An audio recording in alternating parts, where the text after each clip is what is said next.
we are very sad with what has happened to Chingola Chilawongwe Kasumbalesa Road. The vision of His Excellency President Hakainde is to make sure that when we have contractors doing a road like these roads I've mentioned, it must be a chain reaction so that all the people who are connected to such roads can benefit. What am I talking about? The 20% or 5% subcontractors are supposed to benefit.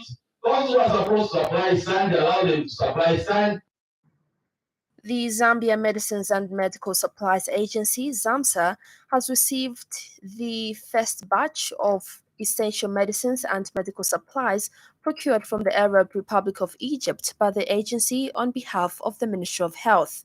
The first batch consists of 85 different medicines and medical equipment.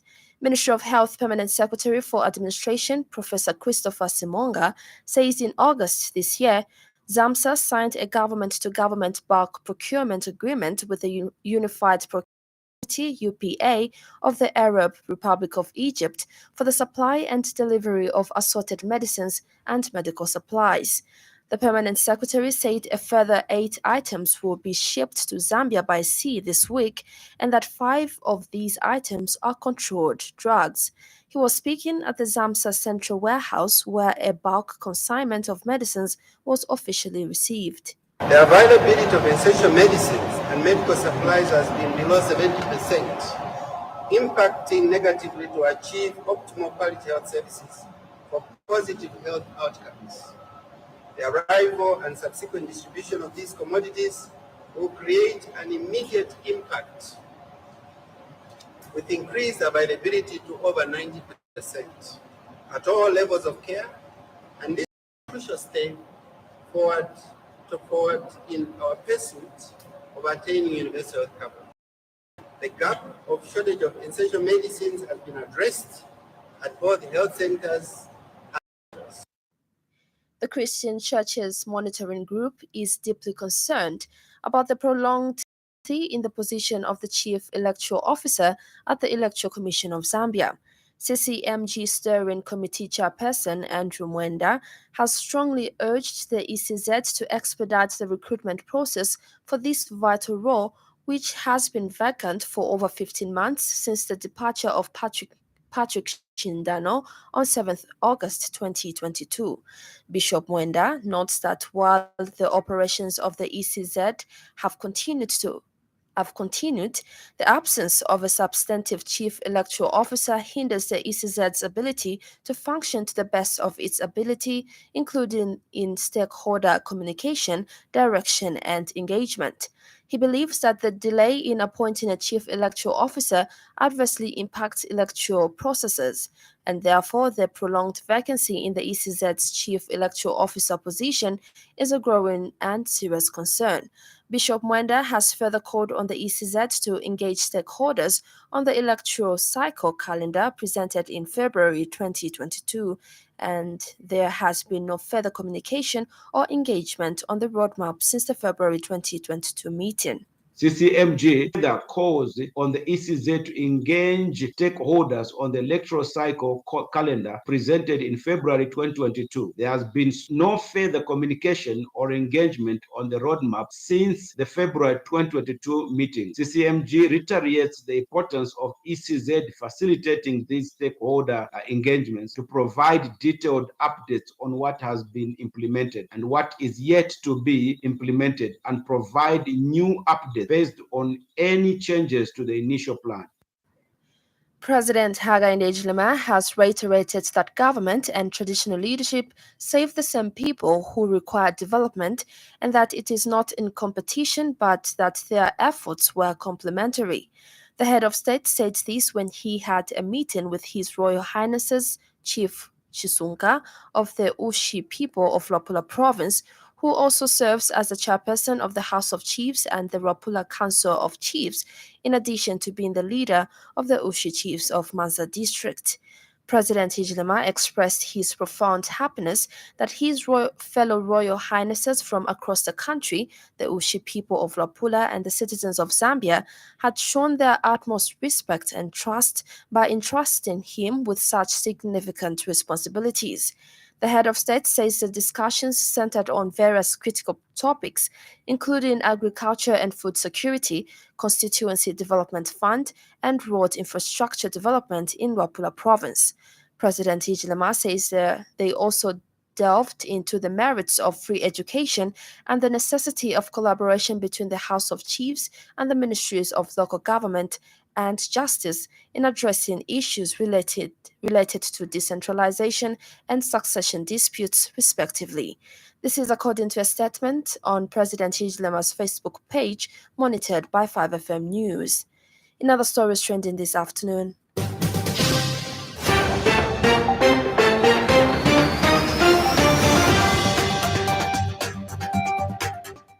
the Paralegal Alliance Network, a network of organizations and individuals promoting access to justice and human rights, has urged the government to consider the proposal to establish an environmental justice court in line with the recommendation made during the recent held Environmental Protection Dialogue. The participatory Ecological Land Use Management, PELAM Zambia, has suggested that the government should consider revising the Farmer Input Support Program package to include elements of organic farming. Up next, the business news. 5FM Radio Business News. We mean business. Keep you current in commerce, trade, and industry, local and global. It's our business to keep you informed about business.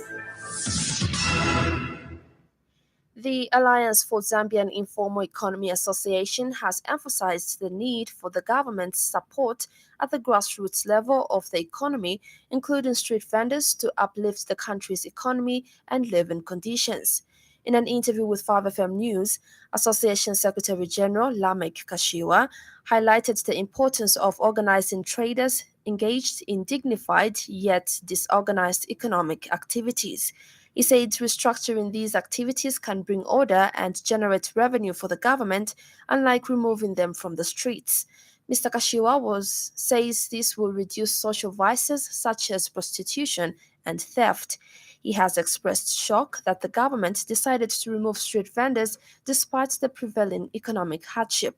If they want to make sure that the economy of this country and the conditions of living are uplifted, they must support those that are the micro level of the economy. And those are the street vendors, the market vendors, the car washers, the stone crushers, and others that are doing their businesses at the lowest level. And that's why they created the small and medium enterprises. It surprises us because people in government, those guys have been in different countries, even in the first world countries, Italy and other countries, where they have seen street vending.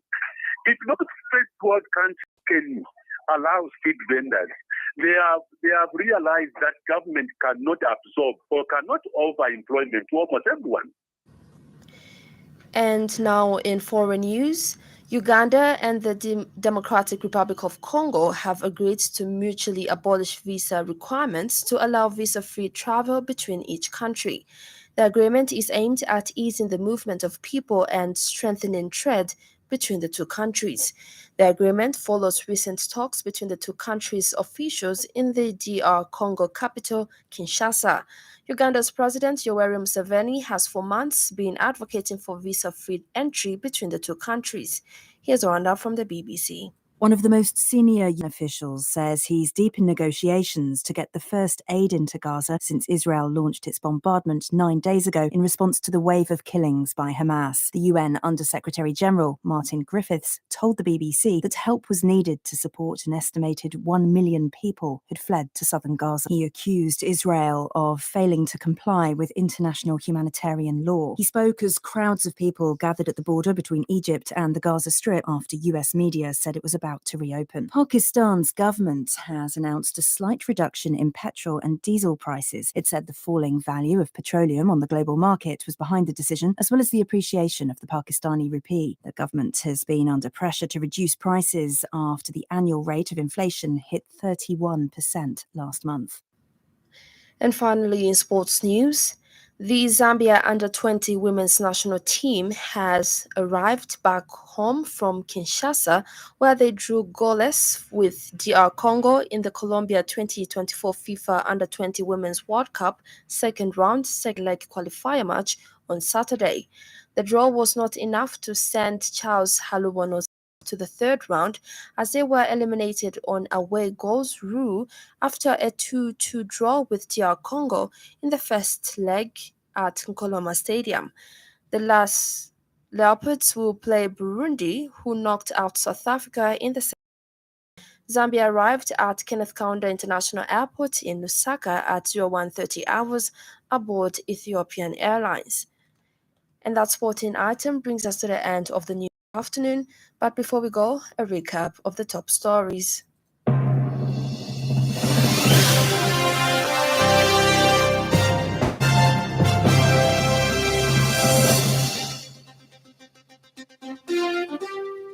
Copperbelt Minister disappointed with the contractor handling Chingola Kasumbalesa Road. ZAMSA receives the first batch of essential medicines from Egypt. Uganda and DR Congo agree on visa-free travel. For more news, follow us on Facebook, 5FM Radio Zambia. On behalf of the entire news crew and the technical department, thank you for listening to the Happy World of 5FM. Stay safe and stay tuned to 5FM Radio. I'm Judith Mwape. Good afternoon. Get acquainted with the latest news on the multiple award-winning radio station, 5FM Radio at 0615, 1245 and 1830. Fair, balanced, and objective information is what you get on your number one adult contemporary infotainment provider. Be the first one to know what is trending in continental and global news on 89.9 FM.